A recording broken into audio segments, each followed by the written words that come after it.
ખેડૂત મિત્રો, જગતનો તાત યુટ્યુબ ચેનલમાં આપ સૌનું સ્વાગત છે. જય માતાજી, જય મુરલીધર.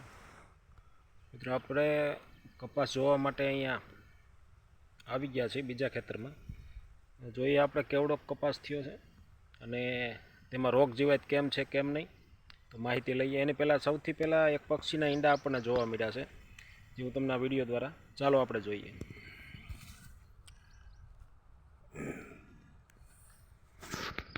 મિત્રો, કોઈક પક્ષી છે, એના ઈંડા છે.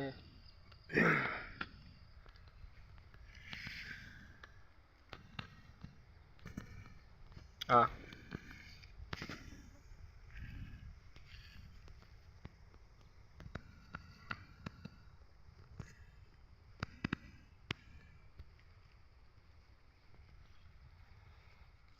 આ કપાસની અંદર જ બનાવેલા છે,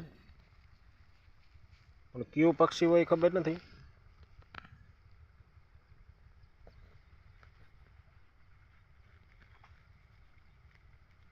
જો હવે આપણને દેખાય છે.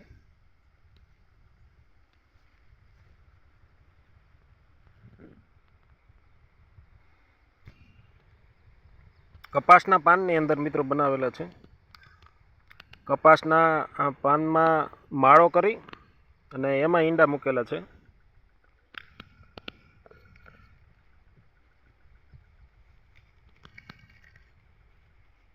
જોઈ શકાય આપણે વિડીયોમાં.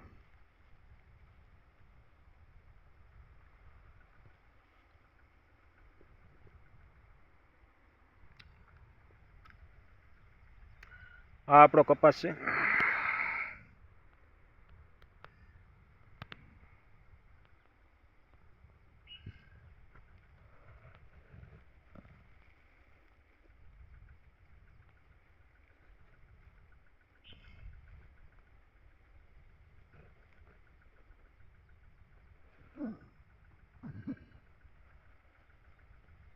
મિત્રો, આ કયા પક્ષીના ઈંડા છે એ કોમેન્ટ કરજો.